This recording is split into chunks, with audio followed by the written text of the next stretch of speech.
যুক্তরাষ্ট্র ও ইসরায়েলের সঙ্গে ইরানের চলমান সংঘাতের মধ্যে আবারও তেহরানে যাচ্ছেন পাকিস্তানের সেনাপ্রধান ও chief of defence forces field marshal Asim মুনির।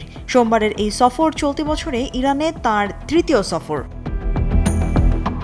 ইরানের পররাষ্ট্র মন্ত্রণালয় জানিয়েছে, তেহরানে শীর্ষ সামরিক এবং নিরাপত্তা কর্মকর্তাদের সঙ্গে বৈঠক করবেন মুনির। তবে সফরের আনুষ্ঠানিক এজেন্ডা প্রকাশ করা হয়নি। সাম্প্রতিক সময়ে 4 দিনের মধ্যে ইরানের পররাষ্ট্রমন্ত্রী আব্বাস আরাগচির সঙ্গে 2 দফা ফোন আলাপের পরই এই সফর। আঞ্চলিক পরিস্থিতি, শান্তি ও নিরাপত্তা এবং যুদ্ধ থামানোর কূটনৈতিক প্রচেষ্টা নিয়ে তাদের আলোচনা হয়েছে। ইরান যুক্তরাষ্ট্র আলোচনায় মধ্যস্থতার চেষ্টা করছে পাকিস্তান।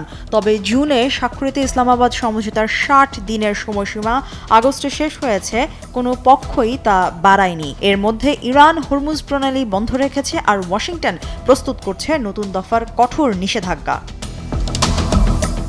এমন পরিস্থিতিতে মুনিরের সফরে হরমুজ প্রণালী, ইয়েমেনের হুথি হামলা এবং আঞ্চলিক উত্তেজনা বিশেষ গুরুত্ব পেতে পারে। সম্প্রতি হুথিদের হামলায় পাকিস্তানের 3 নাবিক নিহত হওয়ার পর বিষয়টি ইসলামাবাদের জন্য আরও স্পর্শকাতর হয়ে উঠেছে। তবে পাকিস্তান কতটা কার্যকর মধ্যস্থতা করতে পারবে তা নিয়ে বিশ্লেষকদের মতভেদ রয়েছে। কারো মতে, ওয়াশিংটন ও তেহরানের মধ্যে যোগাযোগের একটি গুরুত্বপূর্ণ পথ এখনও পাকিস্তানের হাতে। আবার কেউ বলছেন, রাজনৈতিক মধ্যস্থতায় কাতারই মূল চ্যানেল। মুনিরের ভূমিকা মূলত ইরানের সামরিক ও নিরাপত্তা কাঠামোর সঙ্গে যোগাযোগের মধ্যেই সীমিত।